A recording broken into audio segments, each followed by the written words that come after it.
Meus queridos, ah, uma acusação muito comum e desonesta é dizer que os amilenistas eles espiritualizam a Bíblia,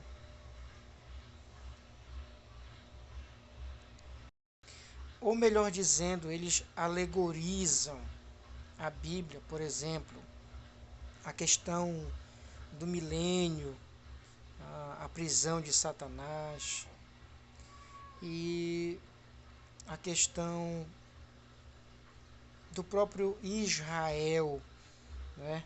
Então, ah,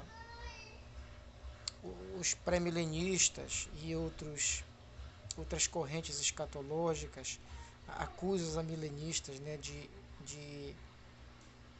espiritualizar essas coisas ou de alegorizar. Será que realmente os amilenistas fazem isso? Será que realmente eles alegorizam de maneira indevida essas coisas?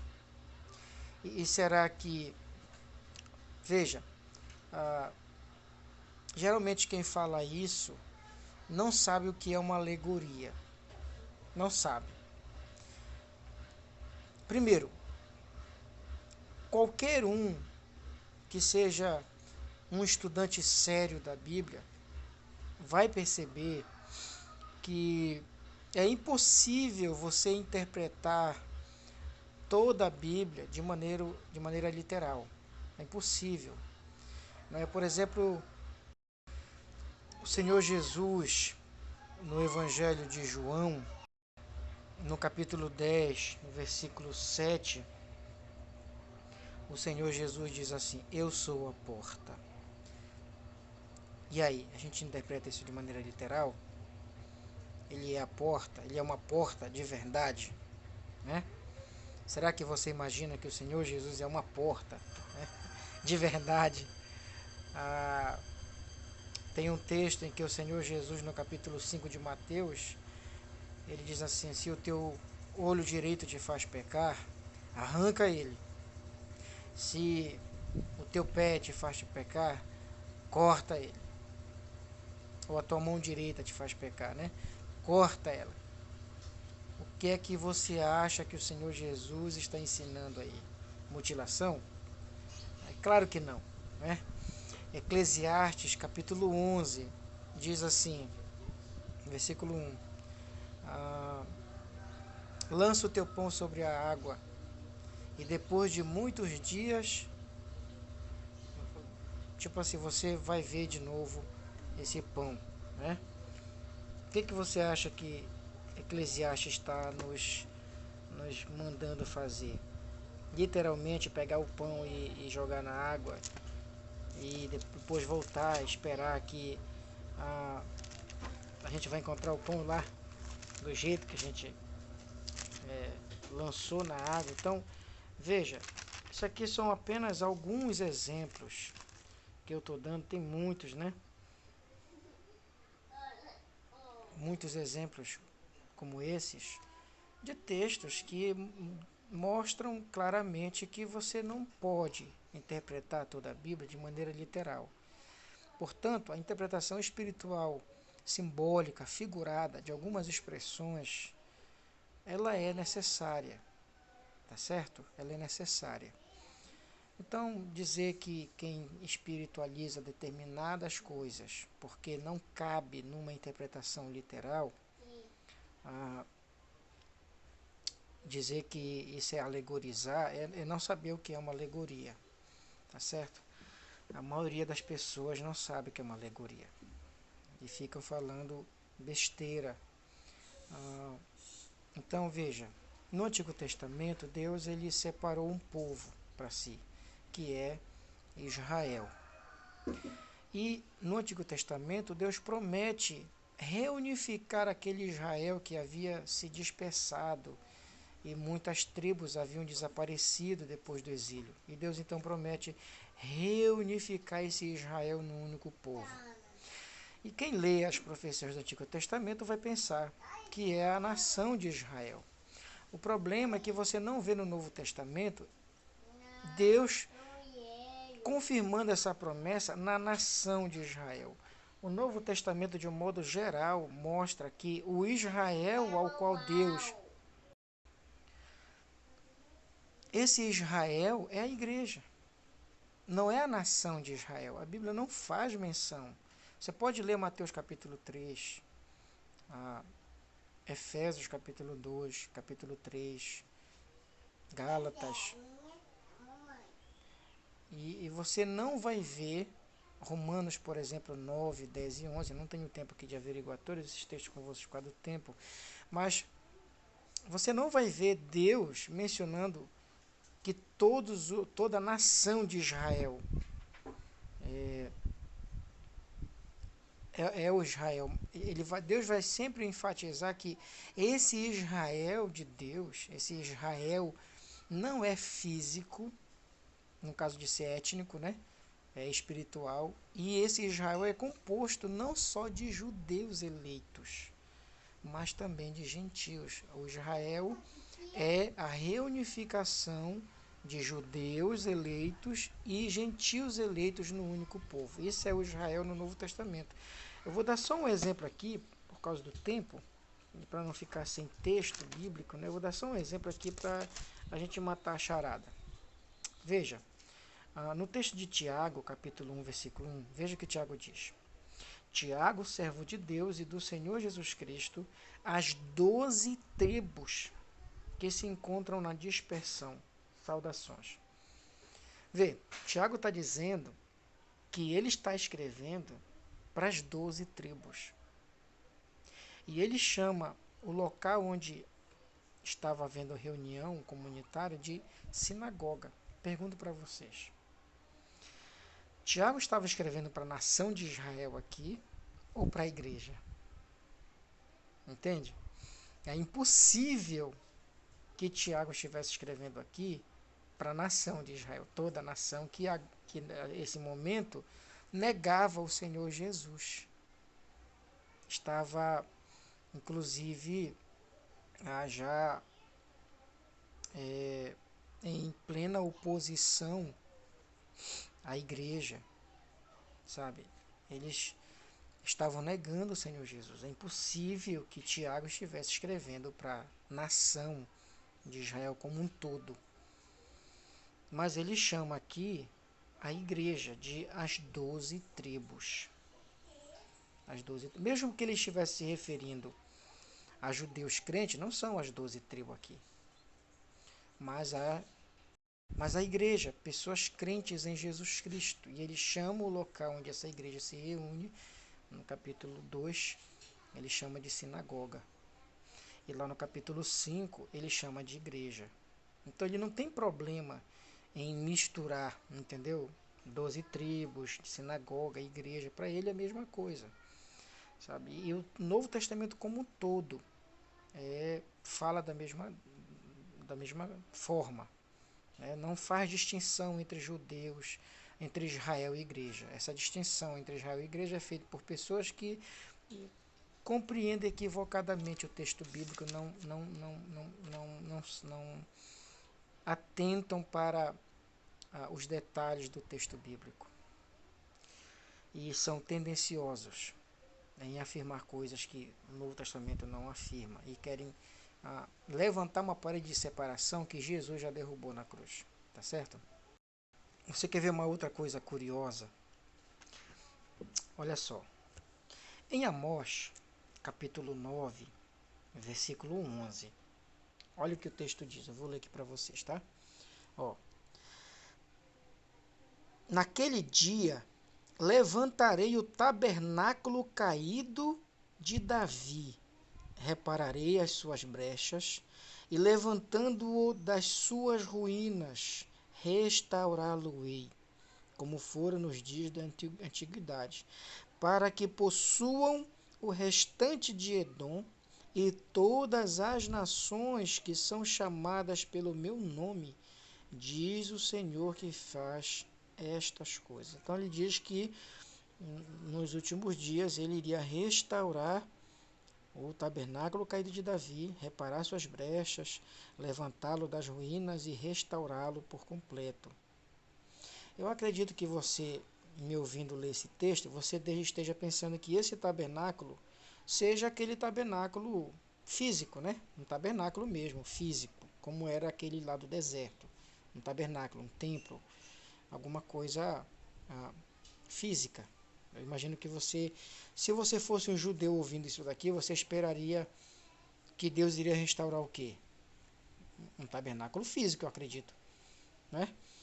E olha que ele fala que Deus vai fazer isso para que possuam o restante de Edom e todas as nações que são chamadas pelo nome do Senhor. Aí você vai lá para Atos capítulo 15. Em Atos está havendo uma controvérsia, né? Porque os gentios estão adentrando a igreja que inicialmente era formada de judeus, primeiramente de judeus, né? Mas que a partir do capítulo 10 começa a se evangelizar os gentios, e no capítulo 15 está havendo essa controvérsia, porque os gentios estavam entrando na igreja e eles não se sentiam obrigados a cumprir determinados rituais judaicos do Antigo Testamento. E aí então os apóstolos se reúnem para discutir a questão, e aí olha o que Tiago fala no capítulo 15, Atos capítulo 15, a partir do versículo 12, mas eu vou ler a partir do versículo 14, tá? Atos 15, 14. Olha o que Tiago diz. Expôs Simão como Deus primeiramente visitou os gentios, a fim de constituir dentre eles um povo para o seu nome. Conferem com isto as palavras dos profetas, como está escrito. Então aqui ele vai dizer que o que estava acontecendo ali era uma coisa que os profetas já haviam anunciado. E aí, meus irmãos, ele vai citar aquele texto de Amós agora, tá? Aquele texto que eu li agora de Amós. Ele vai dizer: cumpridas estas coisas, voltarei e reedificarei o tabernáculo caído de Davi, e levantando-o de suas ruínas, restaurá-lo-ei, para que os demais homens busquem o Senhor e também todos os gentios sobre os quais tem sido invocado o meu nome. Diz o Senhor que faz estas coisas conhecidas desde séculos. Então, veja, eu acho que um pré-milenista, se tivesse ouvindo Tiago dizer, ia dizer: Tiago, tu espiritualizou aqui o texto, né? Tu alegorizou o texto, porque ali no Amós, literalmente ele está falando de um tabernáculo físico, né? O que é restaurar um tabernáculo físico? Reparar as brechas lá em Amós. Não parece um tabernáculo físico? Como é que Tiago me dizer aqui que essa introdução dos gentios na igreja é a restauração? Tiago está dizendo, ele está aplicando o texto de maneira espiritual aqui. Ele está dizendo assim, que essa inclusão dos gentios na igreja é justamente o cumprimento do que Amós disse. Quando Amós disse que Deus ia restaurar o tabernáculo, embora pareça de início que seja algo físico, na verdade é espiritual. É a inclusão dos gentios que ele estava se referindo.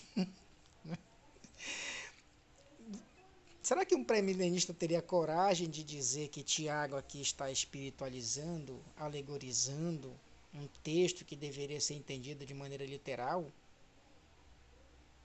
Sabe? É fácil acusar os amilenistas de fazer isso hoje, quando os apóstolos fizeram isso e ninguém tem coragem de dizer isso. Como é então que os pré-milenistas entendem esse texto aqui? Será que Tiago não está aqui espiritualizando uma profecia de Amós que qualquer um de nós, se lêssemos lá, sem esse texto aqui, diria que seria o cumprimento literal disso, já que está falando de tabernáculo, e nós sabemos o que é um tabernáculo. Mas aqui Tiago está dizendo que o cumprimento dessa profecia se dá justamente na inclusão dos gentios na igreja. É isso que significa restaurar o tabernáculo caído de Davi, quando Amós profetizou. significa justamente a inclusão e união entre judeus e gentios no único povo.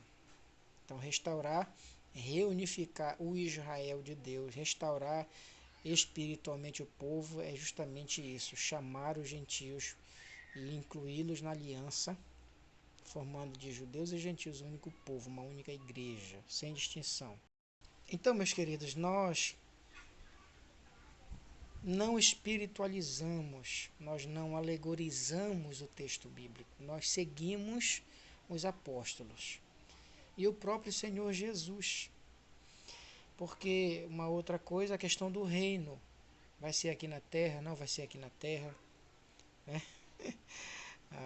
O Senhor Jesus falou que o reino dele não era desse mundo, não é desse mundo. Ele falou para Pilatos: meu reino não é desse mundo. Ele disse que o reino dele não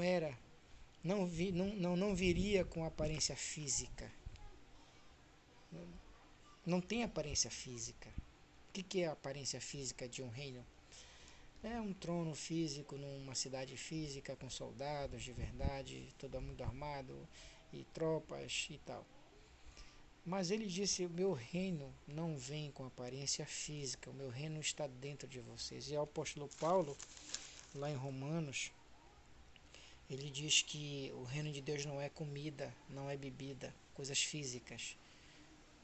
O reino de Deus é paz, alegria no Espírito Santo, espiritual. Tá certo? Então, o reino de Deus já está presente. O Senhor já está reinando, porque ele ressuscitou e disse: todo poder me foi dado no céu e na terra. Ou seja, não só no céu e não só na terra, mas todo o poder me foi dado no céu e na terra. Não há um lugar no universo, seja no céu, seja na terra, não há um lugar em que o Senhor Jesus não reine. Ele já está reinando, certo? Ele buscará a sua igreja, não vai arrebatá-la de maneira secreta, porque não tem isso na Bíblia.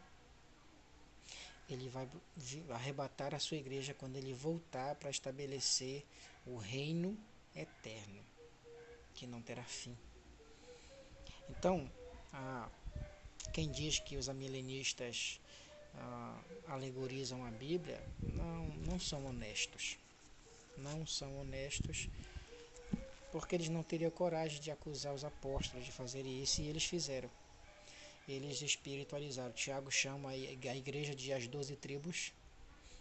Ele aplica uma profecia que todo mundo acha que interpretaria de maneira literal. Ele aplica de maneira espiritual, tá certo? Alegoricamente, como os dispensacionalistas costumam acusar os milenistas, né? Então o que nós fazemos é seguir essa linha, né? Aquilo que foi falado de maneira física, nós aplicamos na igreja, porque foi isso que os apóstolos fizeram. Eles aplicaram na igreja tudo aquilo que foi referido a Israel étnico no Antigo Testamento, os apóstolos aplicaram na igreja. E é o que nós fazemos, tá certo? Então, um abraço e vamos continuar estudando a Bíblia e explicando coisas da palavra de Deus.